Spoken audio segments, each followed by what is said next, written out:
the man in the designer suit isn't a savior. He's a ghost. I'm standing in a $60 million mansion, clutching a secret that could get me killed, while the blind man I've protected for 3 years just whispered a truth that changed everything. This isn't a reunion. It's a hijacking. I thought I was walking a father home, but I accidentally led him into the hands of a monster who has been waiting 5 years for the Blackwell fortune to finally be his. To understand the web of lies that turned a simple act of kindness into a lethal trap, you have to see the moment the mask slipped. If you want to see the truth revealed and find out if we make it out of this house alive, hit like and subscribe right now. You might think a person's worth is measured by the zeros in their bank account, but on Riverside Avenue, it's measured in sesame seeds and steam. For 3 years, Nora stepped out of her basement apartment with less than $200 to her name, her back already aching before the sun even hit the pavement. She wasn't just walking to work, she was heading toward a ritual that defied the cold indifference of the city. Every morning, she spent what she couldn't spare on a man the rest of the world chose to ignore. But as you watch her approach that bench, ask yourself, is she feeding a man, or is she unknowingly tending to a secret that has been waiting 5 years to breathe? "Good morning, Vincent," she says, and for a moment, the fog in his eyes seems to lift. Vincent has been here for years, a fixture of the sidewalk in a gray jacket that has seen better decades. He never asks for a dime, never holds a sign. He just waits. Nora places the warm bagel in his hands, sesame seed, his favorite, and he explores the bag with fingers that used to sign billion-dollar contracts, though he doesn't remember that yet. He tells her she shouldn't do this, that she works too hard, but you can see it in his face. Her voice is the only thing keeping him anchored to reality. But why does a man with no memory of his past have such specific, expensive tastes for things he can no longer see? Nora spends her days cleaning the lives of people who wouldn't look her in the eye if she were on fire. She scrubs the toilets of CEOs and mops the floors of apartments she'll never afford. Today, she's at Mrs. Whitmore's penthouse, a woman who complains about dust that doesn't exist just to feel powerful. When the work is done, Whitmore hands her $70, 10 less than they agreed on. Nora takes it because she has to. She's a ghost in this world of wealth. But here's the irony you need to hold on to: while Nora is being treated like trash by the elite, she's the only one protecting the most powerful man they ever knew. You'd think she'd be bitter. You'd think she'd look at that $70 and decide Vincent can go without his bagel tomorrow. But Nora remembers what her mother said: we're all just walking each other home. In this basement, with the radiator clanking and the walls sweating, Nora feels more purposeful than the billionaires she cleans for. She's not just surviving, she's a guardian. But as she drifts off to sleep, she doesn't realize that the home she's walking Vincent toward is a fortress of lies, and the gates are about to swing open. The next morning, the city feels different. The air is heavy, and the usual sounds of the subway entrance are muffled by a thick, unnatural fog. Vincent isn't sitting. He's standing, his head turning wildly toward sounds Nora can't even hear yet. "Nora," he calls out, his voice thin and panicked. She rushes to him, but as she reaches out, she spots it. A black SUV idling at the curb, engine running, windows dark. Someone is watching. Someone has finally noticed the man who was supposed to stay invisible. "Someone is here, Nora," Vincent whispers, his fingers digging into her sleeve. He's trembling, but not from the cold. For the first time in 3 years, the fog in his mind isn't just confusion, it's a warning. A man steps out of the vehicle. He's wearing a suit that costs more than Nora makes in a year. He doesn't look like a social worker or a doctor. He looks like a hunter who has finally cornered his prey. The question isn't just who this man is, it's why Vincent is suddenly trying to hide behind a woman who has nothing. This is Theodore Blackwell Jr. At least, that's what the world believes. He looks at Nora with eyes that are striking green, but cold, calculating the threat she poses to his narrative. "You must be Nora," he says, and his voice is a perfect, practiced velvet. He tells her he's been looking for his father for 5 years. He tells her a story of a rare illness and a tragic disappearance. It's a perfect story. Too perfect. Because as he speaks, Vincent's hand on Nora's arm goes cold. Theodore insists on taking them home. He talks about the Blackwell mansion, about medical staff, about a life of comfort. Nora wants to believe him. She wants Vincent to be safe. But you have to wonder, if you had lost your billionaire father for 5 years, would your first instinct be to watch the housekeeper with recognition instead of hugging the man you lost? The trap has been set, and Nora just walked right into the middle of it. They arrive at the gates of the Blackwell estate. To Nora, it looks like a miracle. To Vincent, it's a place of rooms without walls. As they pull up the circular driveway, Nora sees her own reflection in the tinted glass. She looks like she doesn't belong. And that is exactly what Theodore is counting on. Because in a house this big, it's very easy for a woman like Nora to disappear, or to become the only person who sees the blood on the marble floors. Nora is finally in the world she's only seen through windows. But as the silence of the mansion settles around her, she realizes the city noises were safer. She hears something, a sound that shouldn't exist in a house of healing. A scream, quickly cut off. She looks at the empty bag in her hand, the last piece of her real life. The strange man didn't just change her life, he stole her exit. The game has begun, and the first rule is simple: don't let them know you can see through the fog. The mansion doesn't breathe, it watches.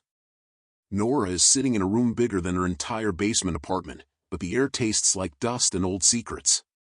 That scream she heard, the sharp, jagged sound that cut through the silence of the Blackwell estate, wasn't a hallucination. Therefore, as she sits there, her heart hammering against her ribs like a trapped bird, she realizes the first terrifying truth of her new life: in this house, luxury is just a prettier word for concealment. But if this is a house of healing, why does the night sound like a crime scene? You'd think she would stay in bed, pull the silk sheets over her head, and wait for morning. But Nora spent 3 years protecting Vincent on the street.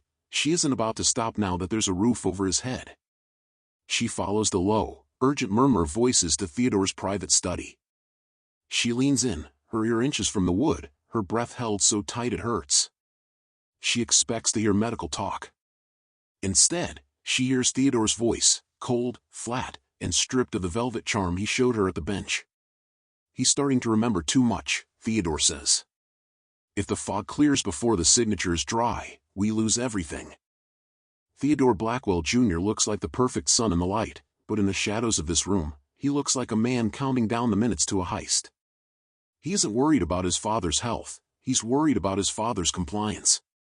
But here's the question that should keep you up at night: what signature is worth a 5-year wait? Nora pulls back, her mind reeling, but as she turns to flee, she bumps into a tall, dark figure standing right behind her. It's Maria, the woman who holds the keys to every room in this house. She doesn't gasp. She doesn't scold. She just stares at Nora with eyes that have seen decades of Blackwell secrets. "The master's resting," Maria says, her voice as sharp as a razor. "You should do the same, Nora." Curiosity is a very expensive habit in this house. It feels like a warning, but as Maria leads her back to her room, she slips something small and cold into Nora's hand. A key. Therefore, Maria isn't just a housekeeper, she's a whistleblower in disguise.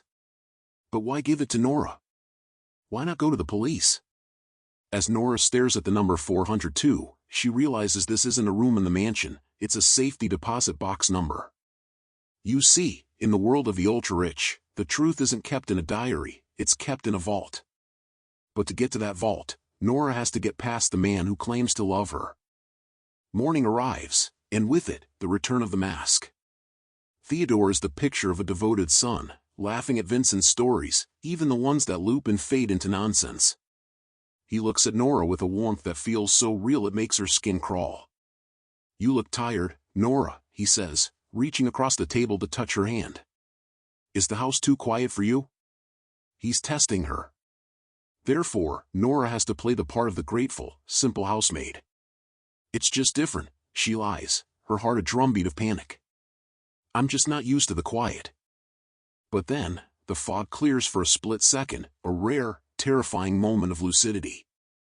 Vincent grips Nora's wrist. "The birds," he whispers. "The birds don't sing in the basement, Nora. Tell Sarah I'm sorry about the birds." Sarah. The name hits the room like a gunshot. Theodore's smile doesn't slip, but his eyes turn to ice. "Who is Sarah, Vincent?" Theodore asks, his voice dangerously soft. Vincent blinks, the fog rolling back in, and he doesn't know. He never knows. Nora needs to know who Sarah is. Therefore, she goes to the one place where the past is supposed to be preserved, the library. She flips through the Blackwell family history. She sees Theodore's mother, elegant, smiling, deceased. But as she reaches the back of the album, she finds a photo that has been partially burned. It's a young woman, vibrant and laughing, standing next to a teenage Theodore. On the back, in Vincent's handwriting, it says, Sarah, our heart. But Sarah isn't in the family tree. She's been erased. Finding anything interesting, Nora? Theodore asks. He walks toward her, the black rose held like a scepter. He tells her he wants her to be happy here. He tells her he wants her to be more than just a companion to his father. He leans in, his scent, expensive sandalwood and something metallic, filling her senses. He's about to kiss her, a move designed to distract her, to bind her to him through affection. But as he moves closer, Nora notices something on his neck, a small, fresh scratch, exactly where someone might claw at a person during a struggle. He thinks he's won. He thinks the poor housemaid is dazzled by his wealth and his attention. But as his lips touch hers, Nora isn't feeling love, she's feeling the cold steel of the key against her skin. She realizes that the scream she heard wasn't Vincent. It was someone else. Someone Theodore is keeping in the one place no one ever looks. I see you now, Theodore whispers against her ear. But he has no idea what Nora is seeing. He has no idea that the invisible woman is about to unlock his darkest secret. In a house this loud with luxury, the most important doors are the ones that don't make a sound. Nora is standing at the edge of the abyss, the silver key Maria gave her finally meeting its match. She expected a safety deposit box, therefore, finding this hidden service elevator feels like uncovering a vein in a monster. But as the doors groan open, a scent hits her, not of cedar or expensive sandalwood, but of antiseptic, bleach, and the metallic tang of old blood. You have to wonder, what kind of healing requires a secret floor that doesn't exist on the mansion's blueprints? The descent feels like an eternity. Nora watches her own reflection and barely recognizes the woman who used to be happy with a $70 cleaning job. She's deep in the golden cage now, and the bars are getting closer. The elevator stops with a bone-jarring jolt. The doors slide back to reveal a hallway lined with white tile, flickering fluorescent lights, and a heavy iron door at the far end. There is no one here. Just the sound of a steady, mechanical wheeze. But then, Nora hears it, the same muffled scream from the night before, only this time, it's not a sound. It's a plea. This is the scream in the Blackwell mansion. Nora's breath hitches as she recognizes the face from the burned photo, the woman Vincent called Sarah. She isn't dead. She wasn't erased. She's being kept here, a captive in her own home. But as Nora watches, the woman turns her head, and her eyes, a striking, familiar green, lock onto Nora's. She isn't crazy. She's terrified. She mouths one word through the glass, run. I knew you couldn't stay away, Maria says softly. Nora is ready to fight, to scream, but Maria just shakes her head. She tells Nora the truth that Vincent's fog can't reach. Sarah is the real Sarah Blackwell. The mother. The wife. The soul of the company. Therefore, Theodore didn't just find Vincent on that bench, he orchestrated his disappearance to keep Sarah quiet about what he'd done to the family fortune. But Maria's voice hitches as she reveals the final blow. The man upstairs isn't Theodore Blackwell Jr., he's an imposter Sarah hired to protect her son, until the imposter decided he liked being a billionaire too much. The silent alarm. Theodore, or whoever he is, knows the basement has been breached. Therefore, the house of glass is finally shattering. Maria shoves a digital tablet into Nora's hands, the one we saw on the hook. The proof is on here, she hisses. Get Vincent. Get out. If they catch you down here, you'll end up in a bed next to Sarah. Nora is sprinting now, her sneakers squealing on the concrete. She reaches the stairs, but as she looks up, she sees the silhouette of a man standing at the top, backlit by the moonlight. We are back where we started. The worst-case scenario. Nora looks at the tablet, the photo Maria mentioned. It shows the real Theodore Blackwell Jr. as a boy, and the man outside the door is clearly a decade too old to be him. He's a memory thief who stole an entire life. But Nora realizes she can't just run. If she leaves now, Sarah stays in the basement, and Vincent stays in the fog. She has to do the one thing the imposter doesn't expect. She has to make Vincent remember everything. "Vincent, listen to my voice," she pleads. She doesn't use the medical staff's tone. She uses the Riverside tone, the one that bought him breakfast for 3 years. She tells him about the sesame seeds, the smell of the subway, the cold wind on the bench. She's trying to bridge the gap between the billionaire and the beggar. Therefore, when Vincent's hands stop shaking and his fingers grip the bag with sudden, violent clarity, Nora knows the fog hasn't just cleared. It's evaporated. "Sarah," Vincent whispers, his voice no longer thin. He is Sarah. The mask is off. The man who called himself Theodore Blackwell Jr. steps into the room, the needle gleaming in the firelight. He doesn't look like a son, he looks like a cleaner coming to erase a stain. "You are a good soul, Nora," he says, mimicking Vincent's words from the bench. "But good souls don't survive in this world." He's moving toward them, the guards closing in. But he's forgotten one thing: a man who has lived in the dark for 5 years develops a different kind of strength. Chaos is Nora's only ally. Therefore, while the imposter is blinded by the smoke, Nora grabs Vincent's hand. She doesn't head for the stairs. She heads for the balcony. You see, the imposter thinks Nora is trapped by the heights of the Blackwell estate, but he forgets she spent a lifetime cleaning windows in buildings 3 times this high. She knows exactly how to get down without using the stairs. "We're walking each other home, Vincent," she whispers. They climb. It's a terrifying, vertical escape, a house cleaner and a blind man descending into a garden of wolves. But as they hit the ground and disappear into the thick October fog, Nora hears the imposter scream from the balcony above. It's not a scream of anger, it's a scream of realization. He didn't just lose his father. He lost the only person who knew where the real money was hidden. But as Nora and Vincent reach the iron gates, they see a line of police cars screaming up the driveway. The question is, who called them? The trap didn't just close, it locked. You see the flashing lights and think help has arrived, but in the world of the ultra-rich, the police aren't always there to save the victim, they're there to protect the property. Therefore, as Nora stands at the gates, the cold metal of the handcuffs isn't for the man who stole a life, they are for her. The imposter has already spun the web. He's told the authorities that a deranged housekeeper has kidnapped a billionaire with dementia. As the lead officer screams for Nora to get on the ground, she realizes that the truth doesn't matter if the lie is loud enough to drown it out. $70, Nora. That's what you were paid the day you met him, the detective says, his voice flat. He smells like stale coffee and cigarettes. He shows her a photo of her basement apartment, the water stains on the ceiling, the cramped bed, and contrasts it with the Blackwell fortune. Therefore, to him, this isn't a story of kindness, it's a story of a long con. Nora tries to tell him about the basement, about Sarah, about the strange man who isn't who he says he is. But the detective just laughs. "You're a house cleaner, Nora. He's a CEO. Who do you think a jury is going to believe?" The system is closing its eyes, but Nora has one piece of leverage she hasn't used yet. Maria didn't just give Nora a tablet, she gave her a ticking time bomb. Therefore, while Nora is being grilled, that device is quietly uploading the basement's medical logs to a remote server. But there's a problem. The imposter knows it's gone. You can see him in the hallway of the precinct, talking to a high-priced lawyer, his eyes darting toward the evidence locker. He isn't here to press charges, he's here to erase the evidence before the upload hits 100%. The clock isn't just ticking for Nora, it's ticking for the truth.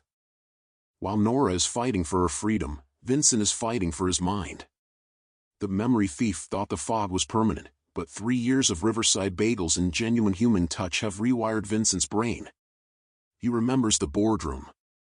He remembers the day the imposter, a man named Marcus, his former head of security, staged the neurological episode. Therefore, Vincent knows exactly where the bodies are buried. But he is a prisoner again, and Marcus is coming for him with a sedative that will make the fog permanent this time. "It was a good run, old man," Marcus whispers. He's dropped the son act entirely. He tells Vincent that Nora is going to prison for the rest of her life and that Sarah will slip away in her sleep tonight. He thinks Vincent is still the helpless blind man from the bench. But kindness didn't just feed Vincent, it sharpened him. As Marcus reaches for the 4-line, Vincent's hand closes around the carafe. "I'm not the man you left on the bench, Marcus," Vincent growls. The glass shatters against the wall, but Marcus just smiles. He has a gun. Meet Sarah Blackwell Jr., the real daughter. The one they told Nora didn't exist. She's been in hiding, watching her family be dismantled from the shadows. Therefore, when the news broke about a kidnapping at the Blackwell estate, she knew her opening had arrived. She looks at Nora with those same green eyes and says, "I've been looking for you for 3 years." She's not here to prosecute Nora, she's here to lead the counterstrike. But she needs one thing, the tablet. You want to know how a house cleaner beats a billionaire? She uses the one thing they always overlook, her invisibility. Nora knows how to move through a building without being noticed. She's the ghost who mops the floors. Therefore, while Marcus's lawyers are distracting the brass, Nora is sliding into the evidence room. She finds the tablet. The upload is at 98%. But then, the door locks behind her. A shadow moves in the corner. It's Maria. "Go," Maria whispers. "They're coming to destroy it." Marcus knows Sarah Jr. is here.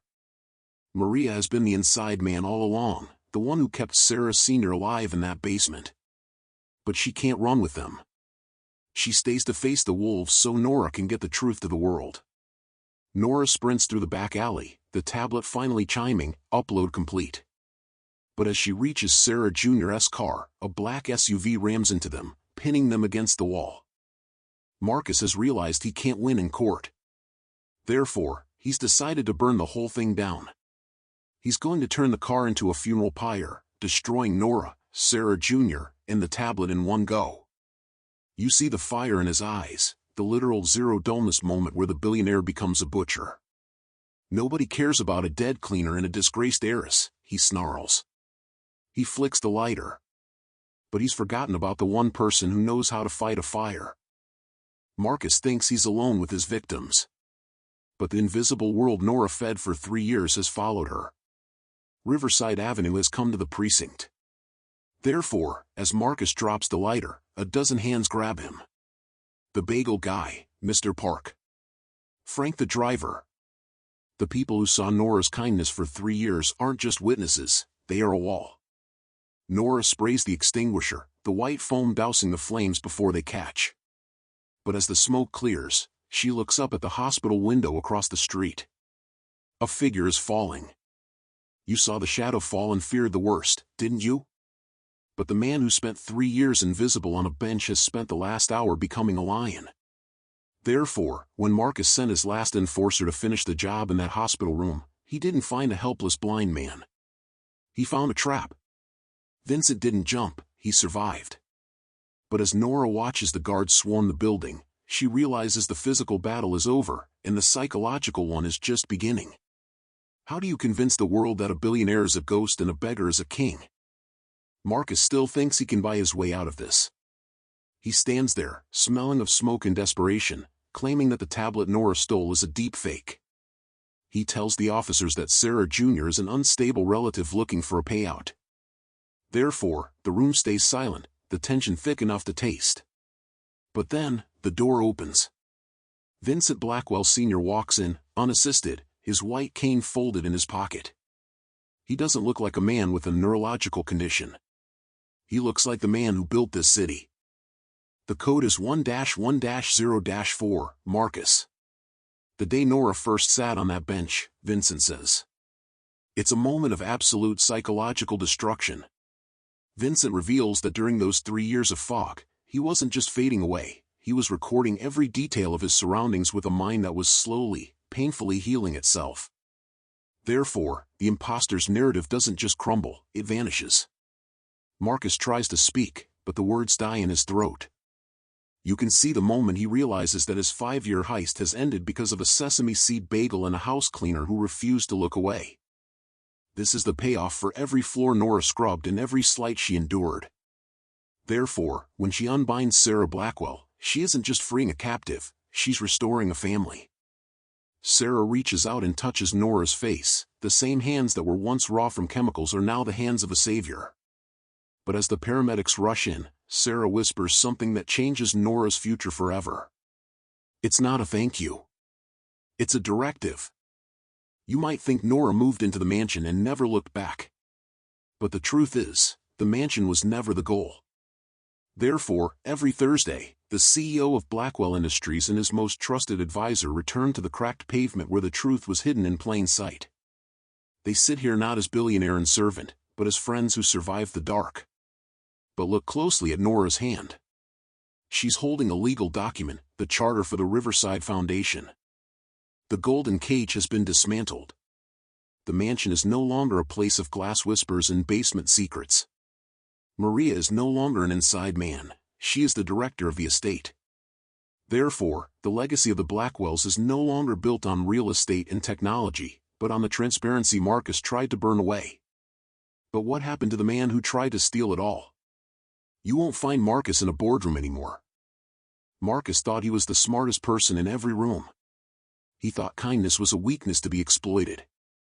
Therefore, his downfall is the ultimate irony.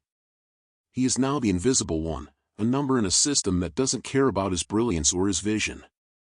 He lost everything because he couldn't understand why a woman with $200 would give half of it to a stranger. He is a man who knew the price of everything and the value of nothing. This is Nora's true reward.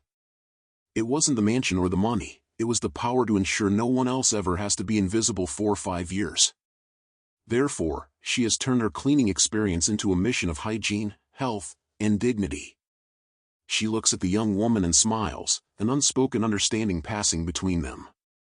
We're all just walking each other home, she says. And for the first time, she isn't just saying it, she's living it. You started this journey believing a strange man changed Nora's life. But the truth is, Nora changed the world by simply refusing to walk past it. She proved that in a world of billions, the most powerful currency isn't gold, it's the grease-stained bag you hand to someone who has nothing. Vincent isn't a billionaire to her, and she isn't a cleaner to him. They are just two people who found the light in the fog. Because when you choose kindness, you aren't just changing a life, you're reclaiming your own. If this story reminded you that a little kindness can change the world, then our mission is complete. Stay kind. Stay curious. We'll see you in the next one.